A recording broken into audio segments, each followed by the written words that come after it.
మనో అయితే కాలేజ్ నుండి వెళ్ళిపోవడానికి డిసైడ్ అవుతాడు. ఇంతలో అక్కడికి మహేంద్ర వచ్చి, ఏంటి మనో ఎక్కడికి వెళ్తున్నావు, మమ్మల్ని అందరినీ సంతోషపెట్టి నువ్వు ఇప్పుడు ఎక్కడికి వెళ్ళాలనుకుంటున్నావు అని చెప్పి మహేంద్ర మనోని అడుగుతూ ఉంటాడు.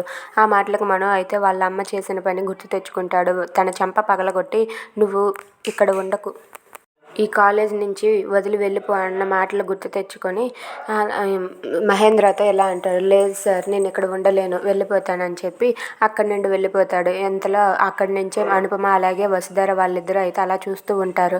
ఇక మనో వెళ్ళిపోతున్నా సరే మహేంద్ర ఆపలేకపోతూ ఉండిపోతాడు. ఇంతలో మనో అలా వెళ్తూ ఉంటే ఇంతలో ఒక రౌడీ అయితే కారు చాటున ఉండి మనోని పొడవడానికి కత్తి తీసుకుని వచ్చి పొడి చేస్తూ ఉంటాడు. ఇంతలో అక్కడికి అనుపమ వచ్చి నాన్న అని మనోని పక్కకు తోసేసి అనుపమ అయితే ఆ కత్తిపోటుకి గురైపోతుంది. ఇక అనుపమకి పొడి చేసి ఆ రౌడీ అయితే అక్కడి నుండి వెళ్ళిపోతాడు.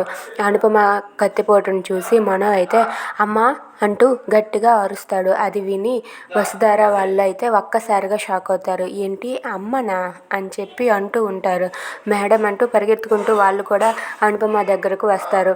ఇంకా అనుపమ అయితే అమ్మ అమ్మ అంటూ ఏడుస్తూ ఉంటుంది. మనో అయితే అమ్మ నీకేం కాదమ్మా నేనున్నానమ్మా అని చెప్పి మనో అయితే అనుపమని దగ్గరకు వెళ్ళి అనుపమని దగ్గరకు తీసుకొని ఓదార్చుతూ ఉంటాడు. అది చూసి వసుధార, మహేంద్ర, శైలేంద్ర అయితే ఒక్కసారిగా షాక్ అయిపోతారు. అమ్మ అంటున్నారేంటి, అసలు ఏంటి వీళ్ళిద్దరి మధ్య ఉన్న సంబంధం తల్లి కొడుకుల సంబంధమా అని చెప్పి వాళ్ళైతే ఒక్కసారిగా షాక్ అయిపోయి అలా ఉండిపోతారు. ఇక అనుపమకి ఏం జరగనుంది. Thanks for watching friends. Please subscribe our channel. Thank you.